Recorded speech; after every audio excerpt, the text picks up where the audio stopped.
Bonjour belle âme, bienvenue dans ce podcast qui se veut très spontané et relié au cœur, dans lequel je vais te raconter mon histoire flamme jumelle, mais aussi ce que je vis dans ma vie de FJ.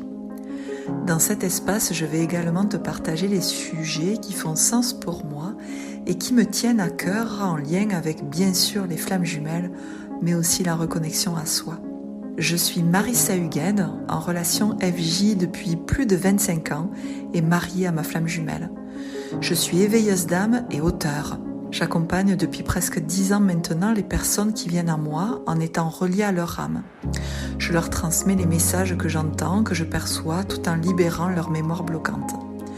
Depuis quelques années maintenant, j'accompagne de plus en plus de flammes jumelles sur leur chemin d'éveil. Bienvenue dans cet espace qui se veut authentique. Je te souhaite une très belle écoute. Et si ce podcast te plaît, n'hésite pas à laisser un commentaire. Merci.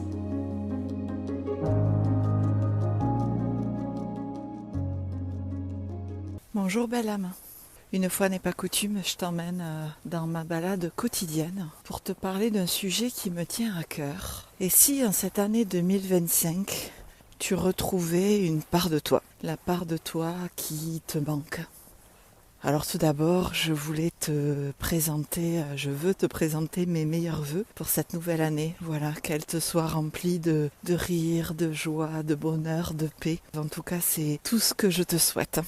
Donc si on en revient à nos moutons, et si, pour cette année, tu décidais de retrouver cette part de toi qui te manque ? C'est peut-être d'ailleurs pour ça que tu t'es incarné, peut-être, je ne sais pas. Mais c'est ce qui peut expliquer une sensation de mal-être, je ne vais pas dire constant, mais qui revient. Parce que tu enlèves des couches et des couches et des couches pour arriver à cet instant précis où, en fait, tu es face à toi-même, face à ce vide qu'il faut toi-même combler. Parce que quand je dis que la part de toi, tu l'as perdue, tu l'as pas perdue. Alors, d'une certaine façon, je vais plus dire chamanique, si tu l'as perdu, parce qu'on peut considérer cette part de toi comme un fragment d'âme qui, au cours d'un traumatisme, en fait, cette partie de toi, elle s'est dissociée, donc elle est allée dans un autre plan de conscience, mais elle est toujours reliée à toi, cette part, tu vois.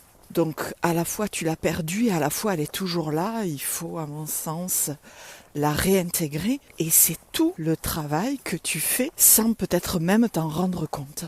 Parce que peut-être que tu t'es aperçu que dans cette année 2024 et les années précédentes, j'en suis quasi sûre, tu as fait quand même un énorme travail sur toi, mais il y a toujours cette espèce de mal-être au fond, toujours cette peur peut-être de perdre, cette peur du manque, quelque chose ou en toi en tout cas, quelque chose qui n'est pas serein. Et pour moi, c'est là le nœud. C'est-à-dire qu'il y a des milliers d'années, tu as perdu ton autre. Alors, ou par la trahison, ou par l'abandon. Alors quand je te dis, toi, tu peux être chaser comme runner. Tu l'as perdu et ça a créé un cataclysme. Ce chaos, ce cataclysme intérieur a entraîné donc un traumatisme, c'est-à-dire une émotion extrêmement intense à l'intérieur de toi qui fait que, parce que tu n'as pas pu la gérer, et c'est sans aucun jugement, il y a eu un fragment d'âme, c'est-à-dire que une part de toi s'est détachée pour quelque part survivre, pour ne plus ressentir cette souffrance que à ce moment-là tu n'as pas pu gérer. C'est exactement les mêmes choses que les traumatismes actuels, c'est-à-dire que tu vis une situation qui est trop intense pour toi. Qu'est-ce que tu vas faire ? Tu vas te dissocier et dans des situations extrêmement violentes, une part de toi va se couper, en fait tu vas perdre entre guillemets comme une part de toi. Et c'est ce que ton âme, en fait, en s'incarnant ici, souhaite récupérer. Parce que, à mon sens, les traumas d'ici sont les traumas d'hier, de vie passée, et sûrement aussi de transgénérationnel. Cette part de toi, elle est composée d'une partie yin et d'une partie yang. Parce que tu es toi-même, comme tout être humain sur cette terre, est composé d'une énergie yin et yang. Donc yin, c'est plutôt de la douceur, le lien à l'émotion, ce qu'on va appeler le féminin sacré. Le yang, c'est plus le masculin sacré lié au fer. Alors le yin va être lié à l'être et le yang va être lié au fer. Chaque blessure comporte ces deux énergies.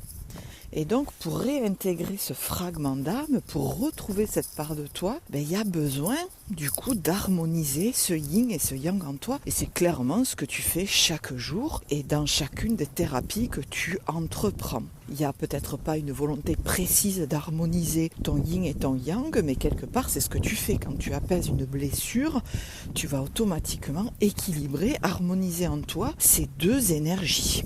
Une fois de plus, c'est que tu le fasses consciemment ou complètement inconsciemment. Donc si je repars il y a des milliers d'années, tu es avec ta flamme jumelle et pour une raison ou pour une autre, il se passe une situation qui va générer chez toi la trahison et l'injustice ou l'abandon et le rejet. Pourquoi dans cet ordre-là? Alors ça fait partie de ce que moi j'ai perçu au cours de ce qu'on m'a transmis et au cours des différents rendez-vous dans mon pro. Je me suis aperçue que il y avait une certaine dominante entre abandon, rejet et trahison, injustice. C'est-à-dire qu'une flamme jumelle qui a l'abandon en tête de liste, si je puis le dire ainsi, ne va pas avoir forcément la trahison aussi en tête de liste. Ça va être l'un ou l'autre. Parce que les deux sont associés à une énergie. Les blessures sont associées à des énergies. C'est-à-dire que la blessure d'injustice et de rejet va plus toucher, va avoir un impact sur ton énergie yin. Alors que la trahison et l'abandon aura plus un impact sur ton énergie yang. C'est pour ça que pour moi, quand on dit qu'il y a une prédominante yang, par exemple, pour le chaser, tu vas réagir plutôt dans ton quotidien avec ou ta blessure d'abandon ou ta blessure de trahison. C'est-à-dire que tu ne peux pas avoir les deux qui sont prédominantes. C'est ou l'un ou l'autre. Et pareil pour le runner, en fait, il va avoir ou une prédominance rejet ou une prédominance injustice. Et j'ai remarqué que quand le chaser avait comme blessure principale l'abandon dans son yang, il avait aussi comme blessure principale le rejet dans son yin. Et quand le chaser, il a une blessure de trahison principale dans son yang, il a en face, en blessure principale dans son yin, l'injustice. Et il va être de même pour le runner. C'est-à-dire que quand tu as une chaser qui a abandon, rejet, tu vas avoir en face un runner qui va avoir comme blessure principale rejet, abandon. Et quand tu vas avoir un chaser qui va avoir comme blessure principale trahison, injustice, tu auras un runner qui aura trahison, injustice. C'est ce qui fait que les effets miroirs peuvent être mis en place quelque part, peuvent s'actionner parce que tu ne peux pas, un effet miroir, abandon ne peut pas activer chez l'autre la trahison, il va activer l'abandon. C'est le propre de l'effet miroir.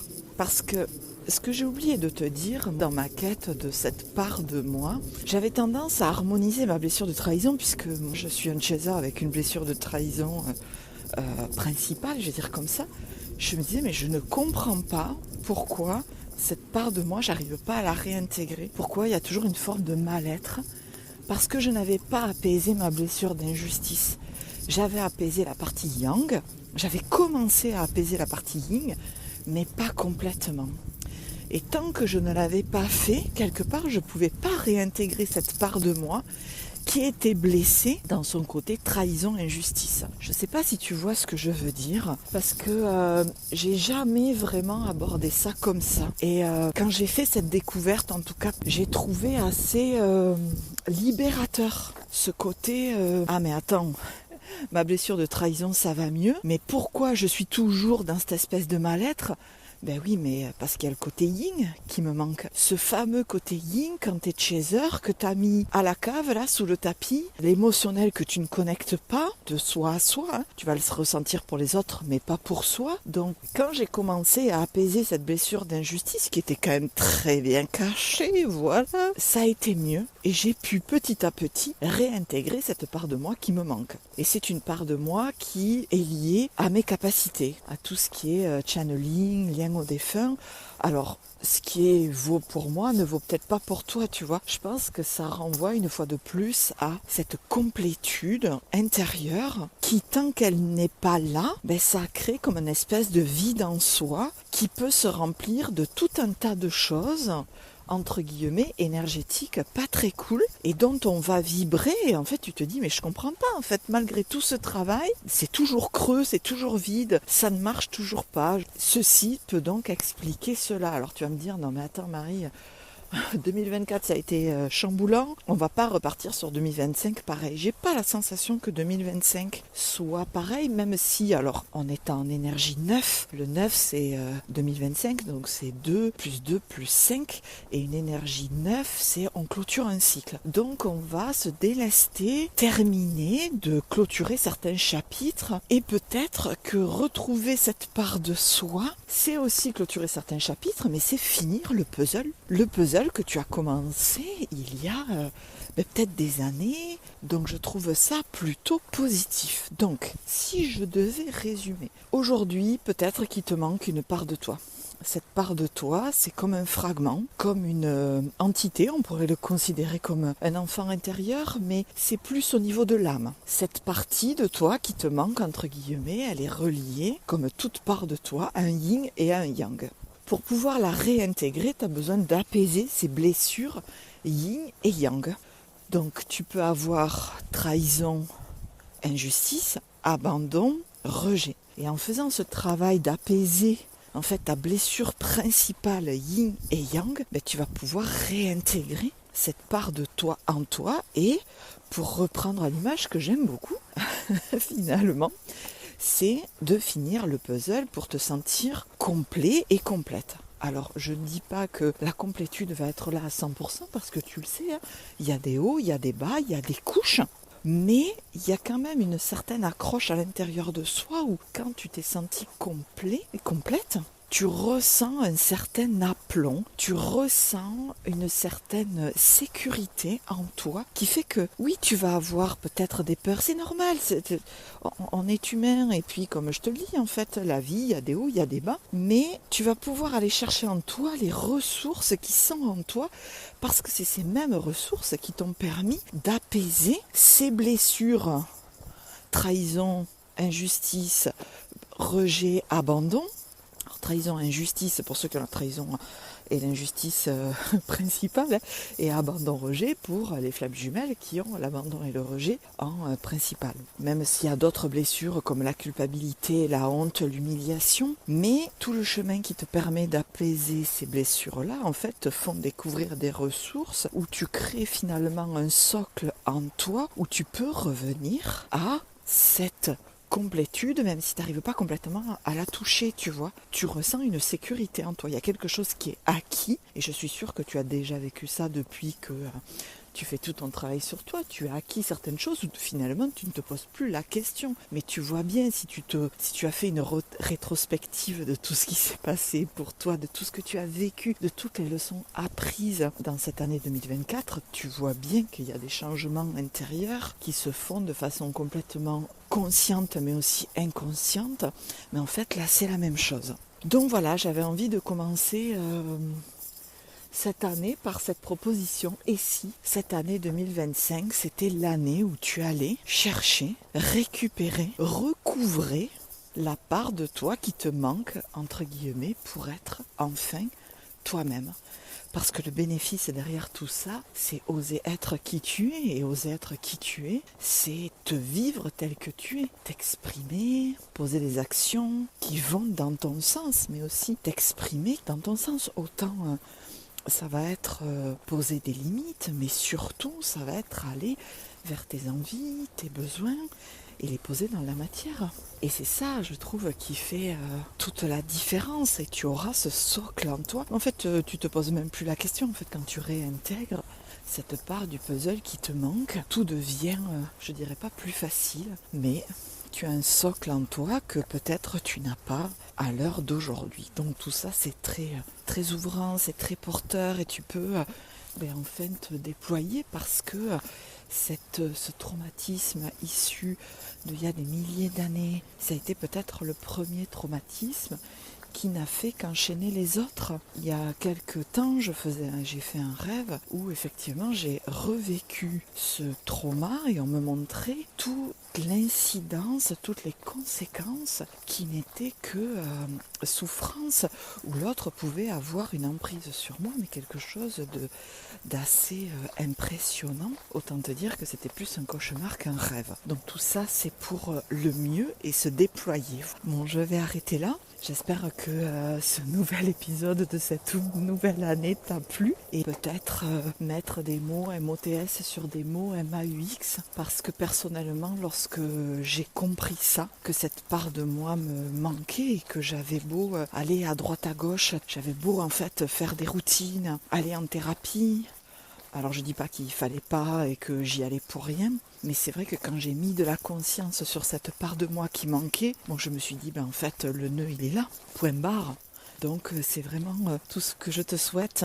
Là, grâce à cet épisode, peut-être que tu auras mis de la conscience et que ça va t'aider. Merci beaucoup de m'avoir écouté et de m'avoir accompagné dans cette marche matinale. Je te souhaite un bon retour dans ton quotidien, beaucoup d'amour, beaucoup de douceur, beaucoup d'indulgence et de compassion en ce début d'année. Et puis je te dis à très vite.